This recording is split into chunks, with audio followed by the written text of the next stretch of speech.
নমস্কার বন্ধুরা, কেমন আছে সবাই? আশা করি সবাই খুব ভালো আছে আর আমিও ভালো আছি। তো আজকে মহাপঞ্চমী, তো সবাইকে শুভ মহাপঞ্চমীর শুভেচ্ছা, ভালোবাসা।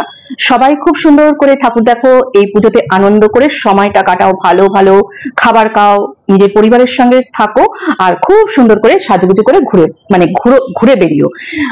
মানে মোদ্দা কথা, এই কটা দিন খুব সুন্দর করে তোমরা থেকো, খুব সুন্দর করে পুজোটা এনজয় করো। তোমরা কে কে ঠাকুর দেখতে গেছো? আজকে আমি যাইনি, ঘরেই আছি। গতকালকে এমনি একটু কেনাকাটা কিছু ছিল, মানে জুতোটা আমার ছিল, আরো একটু কিছু মানে কি বলবো, আরো কটা ব্লাউজ পিস টিস কেনার ছিল, তো সেইগুলো কিনলাম। তো আমার এখন এটাই হয়েছে, একটা নেশার মতন দাঁড়িয়ে গেছে। তো সেটা কিনতে বেরিয়ে একটু একটা খুব সুন্দর আমাদের এখানে ঠাকুর হয়, সেই আমাদের এখানটা মানে একটু দূরে, সেই ঠাকুরটা দেখে এসেছি। কিন্তু আমরা যখন গেছি তখন ওটা ফিতে কাটা হয়নি। তো যাই হোক, বাইরে থেকে দেখে এসেছি। আরেকদিন যদি সময় পাই তবে সেটা দেখতে যাব। তার আগে চলো, আজকে একটা ভিডিও দেখলাম দু একদিন ধরে এই ব্যাপারটা নিয়ে, মানে গত কালকে থেকে এই ব্যাপারটা নিয়ে বেশ একটা সরগরম শুরু হয়েছে। তোমরা অনেকেই হয়তো শুনেছো। আছে, সে নিজেকে কি বলবো, যে মানে বডি বিল্ডার টাইপের এরকম কিছু বলে। তার একটা ইউটিউব চ্যানেল আছে, তার একটা আছে, সেইগুলো আছে। সেখানে সে আমাদের যে আর্মি ভাই আছে তাদেরকে খুব নোংরা ভাবে কিছু কথা বলেছে। তো সেটা শুনে প্রত্যেকের মতন আমারও ভীষণ মাথাটা গরম হয়ে গেছে। তো চলো সেটাই তোমাদের সঙ্গে একটু শেয়ার করি। পারলে ভিডিওটা আমি এই পাশে দিয়ে দেওয়ার চেষ্টা করব। চলো কথাগুলোই না হয় একটু শোনো। কে বাড়ানোর জন্য করে জোর কেটে খাস, চাকর রেডি করে সেটা স্বীকার করবি, ঠিক আছে? আর এটা ক্ষমতা রাখবি, তুমি এমন কোনো ভালো হয়ে পারো নি। ও কাছে থাকো দেখা, তোমাকে মাইনা দেওয়া হয় বলে তুমি ডিউটি করো। তোমার মাইনা না দিয়ে তোমার গাড়ি ঢুকে যাবে সব তোমার ডিউটি। ও কাছে থাকো থাকার ঠিক আছে। দেশে ভালোবাসা চলে, তাহলে টাকা নেওয়ার দরকার কি? তাহলে ভালোবাসা যখন থাকে, কত লোক করে দেখছি পাড়া এই ও করে এসে বাড়ির মধ্যে এসে পাড়া মদকে সেই উঠাপাঠাই বাজিয়ে দিয়েছে, দেশভক্তি দেখাচ্ছে। ভালো তো সব মাতাল, সব মাতাল। না বোকাটা মাইনা নাকি 70,000 টাকা, আবার বাড়ি এসে বলবে দেশভক্তি দেখাচ্ছে। মাইনা নিস না, তুই দেশভক্তি 1 মাস মাইনা আমাকে, আমি বলছি 1 মাস বাদ দিয়ে। আর লোকে বলো না ওই তোমার হচ্ছে ওইটাই কে করে মানে চাকরি ছেড়ে দেবে, হাজার হাজার ছেলে পেলে সংসার চলছে না, মানুষ পাগলের মতো ছুটে বেড়াচ্ছে। যার সংসার চলে না সে যায়। আজকে আমার বাপ আমার সন্তান যাবে, আমার যদি ইনকাম করার ক্ষমতা থাকে আমার সন্তান নিশ্চয় যাবে না সব জায়গায়। দেশের জন্য করে কেউ দেশের জন্য করে ওইসব ভালো গল্প আমার সামনে দিয়ে লাভ নেই। খালি রানিং করবে, রানিং কারা করে? ভিখারি যারা রান করে, ওটা মানে কত ইনকাম, কত একদম ঠিক আছে মানে অনেক। আচ্ছা, ভিডিওটা আমি পুরোটা শোনালাম না, এইটুকুই তোমাদের সামনে আমি শোনালাম। পারলে আমি দিয়ে দেওয়ার চেষ্টা করব ভিডিওটা। তো এই সব মানুষকে কি বলবে মনে হচ্ছিল না, সামনে যদি পাই আচ্ছাতে দিতাম। কিন্তু এটাই হয়েছে। প্রথমত এই রকম ধরনের অধ্যত্ত মার্কা কথা বলার পরে সে যে মানে সোশ্যাল মিডিয়ায় বসে বসে, ঘরের মধ্যে বসে বসে এই ধরনের কথা বলবে, আর সেটা যে সব সময় সবাই সহ্য করবে তা তো হয় না। না, তো তেমনই হয়েছে এনার সঙ্গে, এনার না এর সঙ্গে, ছোট লোকটার সঙ্গে তেমনই হয়েছে। নিজেকে বড় মানে কেউ কেটা মনে করে নিয়েছিল, এই বডি বিল্ডার হয়ে সে মনে করেছে বিশাল কিছু হয়ে গেছে, বিশাল কিছু করে নিয়েছে, এটাই সে ভেবেছিল। দেশের সৈন্যদের অপমান করবে আর সেটা করে সে শান্তিতে ঘরে ঘুমাতে পারবে, এটা কখনো হয়? এটা শোনার পরে সমস্ত যারা ফৌজির ওয়াইফরা আছে তারা সব একত্রিত হয়ে এর বিরুদ্ধে কিন্তু বড় সড়ো একটা কি বলবো আন্দোলন তৈরি করেছিল, এবং সেই আন্দোলনে আরো অনেকেই সহযোগিতা করে এবং সেখানে যোগদান করেছিল। তারপরে তো একটা ভিডিও দেখলাম যে গতকালকে রাতে এর বাড়িতে প্রচুর লোক কিন্তু সেখানে পৌঁছে গেছিল এর কাছ থেকে জবাব নেওয়ার জন্য, জবাব নিতে। আর পাবলিক যখন জবাব নিতে যায় তখন তার হাল কি হয় সেটা তো আমরা সবাই জানি। যদিও হ্যাঁ, এই যে ইনি তো পালিয়েছিলেন, ভয়ের চোটে ইনি পালিয়েছিল, ঘরে ছিল না। এনার এত দম ঘরে বসে ক্যামেরাটা অন করে ইনি অনেক কথা বলতে পারে, অনেক কথা ছোট লোকটা বলতে পারে। কিন্তু যখন পাবলিক সামনাসামনি জবাব নিতে যায় তখন সেখানে জবাব দেওয়ার জন্য সে ছিল না। সে তখন গা ঢাকা দিয়েছিল। সে জানে পাবলিকের সামনে পড়লে তার অবস্থাটা কি হবে। সে যত বড়ই বডি বিল্ডার হোক না কেন, যতই তার ডোলে শোলে থাক না কেন, যতই তার বডি থাক না কেন, পাবলিকের সামনে পড়লে ওগুলো তখন নস্যি ফুস হয়ে যাবে। ফৌজি কি জিনিস, দেশ আমাদের যে যারা রক্ষা করছে, যারা বর্ডারে দাঁড়িয়ে আছে দিন রাত, তারা ঘর সংসার, তাদের বউ ছেলে মেয়ে, নিজের প্রিয়জনদেরকে ছেড়ে তারা বর্ডারকে পাহারা দিচ্ছে, দেশকে রক্ষা করছে, যাতে আমরা বর্ডারের মানে যারা আমরা সাধারণ মানুষ আছি দেশবাসী, দেশের জনসাধারণ, দেশবাসী, তারা আমরা ভালো থাকতে পারি। এ নিজেও কিন্তু এই যে আমাদের যারা ফৌজি ভাই, যারা সৈন্য, আর্মি, তাদের জন্যই কিন্তু এত বড় বড় কথাগুলো শান্তিতে ঘরে বসে বলতে পারছিল। কে নেয় ওই চাকরি? ওই চাকরিটা নিতে গেলে যেই যোগ্যতাটা দরকার সেটা করার মতন ক্ষমতা আছে, সেই যোগ্যতাটা অর্জন করার মতন ক্ষমতাটা আছে। যে কেউ গেলেই সেটা পেয়ে যাবে, তার জন্য কোনো পরিশ্রম নেই, কোনো কিচ্ছু নেই। তাহলে তো সবাই পেয়ে যেত। কত ছেলেরা, কত ছেলে, এখন তো মেয়েরাও এই চাকরিতে যাওয়ার জন্য তারা প্রস্তুতি নেয়, তারা যেই পরীক্ষা সেটা দেওয়া হয়, প্রত্যেকেই কি চান্স পায়? চান্স যারা পেলো, তারপরে যে ট্রেনিংটা কি প্রত্যেকে সবাই কমপ্লিট করতে পারে? আমি এমনও জানি যারা অর্ধেক ট্রেনিং করে ফিরে এসেছে, আর তারা ওই কঠোর ট্রেনিং নিতে পারছিল না, শেষ করতে পারেনি, তারা ফিরে এসেছে। হ্যাঁ, এক একটা ছেলে তাদের স্বপ্নই থাকে আর্মিতে যাব, সৈন্য হব, দেশকে রক্ষা করব, দেশের জন্য জান দেব। এটা তারা মাইনে পায় ঠিকই, কিন্তু দেশকে না ভালোবাসলে এই সৈন্যতে মানে আর্মিতে যোগদান করাটা আমার মনে হয় একটু টাফ ব্যাপার আছে। তাদের মন থেকে দেশকে ভালোবাসতে হবে, তারপরেই কিন্তু তারা আর্মিতে যায়। কেননা যারা যায় খুব কম বয়সে যায়, এবং তাদের মনে কিন্তু আলাদাই একটা দেশের জন্য একটা ভালোবাসা থাকে। হ্যাঁ, ঘরে বসে অনেক রকম কথা বলা যায়, যেটা এই অসভ্য লোকটা বলেছে, এবং তার পাশ থেকে আরেকজন মহিলার গলাও পাওয়া যাচ্ছিল, এবং এই লোকটাকে সম্মতি জানিয়ে এই মহিলাটাও তাকে সম্মতি জানিয়ে একই কথা বলে যাচ্ছিল।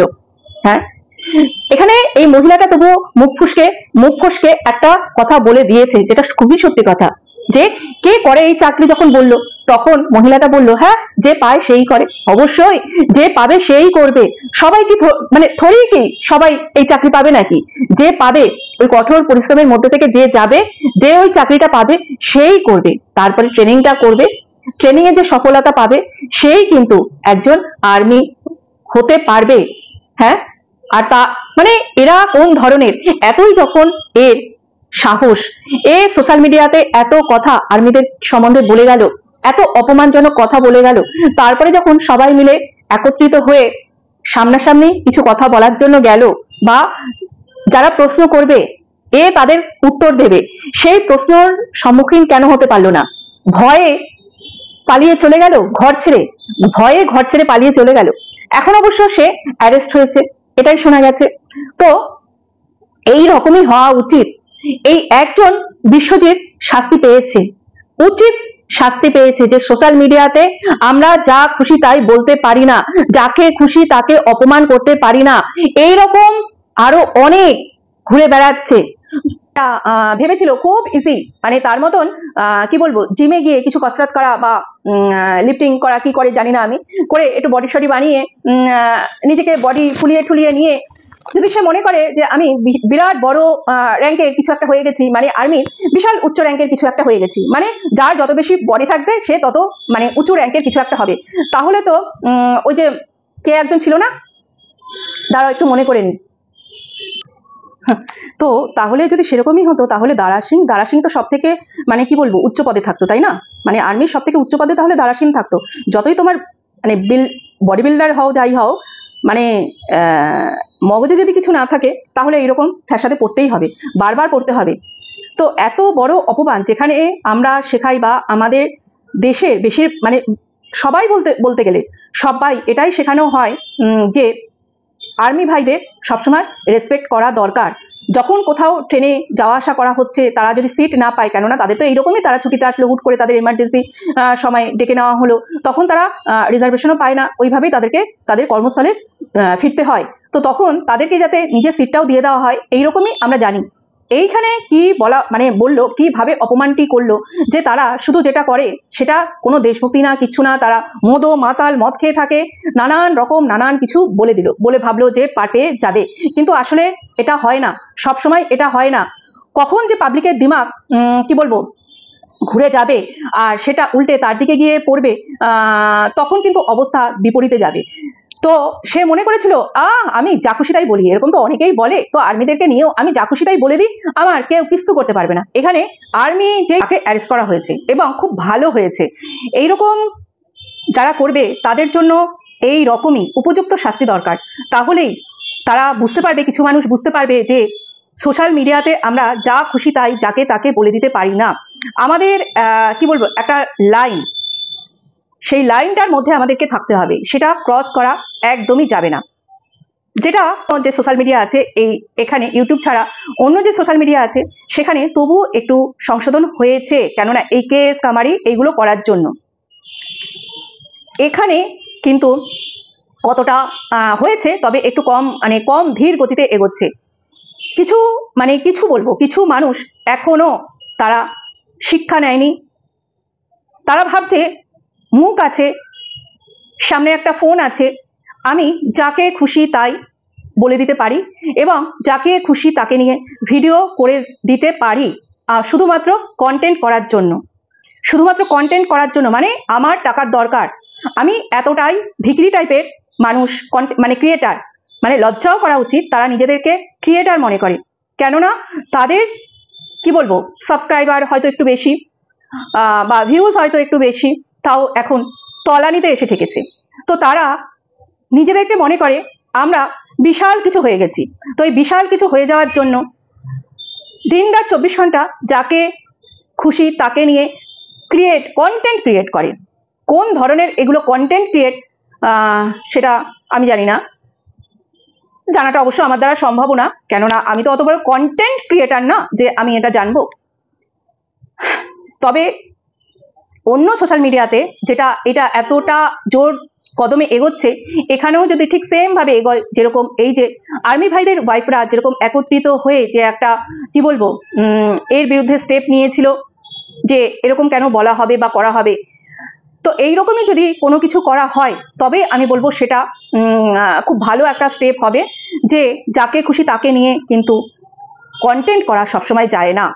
হ্যাঁ, তো এই ব্যাপারটা তোমরা কারা কারা জানতে আমি জানি না। আমি তো এটা দেখে পুরো শকড হয়ে গেছি যে আমাদের আর্মি ভাই যারা নাকি দেশকে রক্ষা করার জন্য দেশের মানে সীমাতে আছে, যাতে আমরা দেশবাসীরা বা দেশ সুরক্ষিত থাকে, তাদেরকে নিয়ে এই ধরনের কথা, তাদেরকে নিয়ে এইরকম কথা, যখন বড়সড় কিছু হয়, তখন যখন আমাদের এই সেনা ভাইরা নিজেরা শহীদ হয় তখন আমরা জানতে পারি। কিন্তু তারপরেও কত এরকম কোথাও ঘটনা হয়তো ঘটে যাচ্ছে যেইগুলো আমরা জানতেও পারি না, আমরা সেগুলো জানতেও পারি না।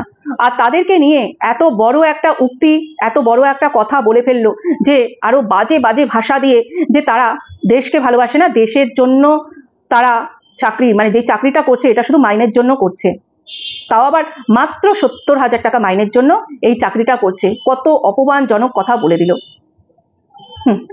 এদেরকে কি বলবে বলো, এদেরকে কি বলবে? এদেরকে কথা কম কাজ বেশি করা দরকার, এদের সঙ্গে কথা কম কাজ বেশি। তো সামনে পেলে সেই রকম কথা কম কাজ বেশি যাতে হয় সেই ব্যবস্থাটাই করা দরকার এই সব মানুষদের সঙ্গে। তো আজকে এই পর্যন্তই, ভালো থেকো, সুস্থ থেকো, গুড নাইট বন্ধুরা, টাটা, ভালো করে পুজো কাটাও।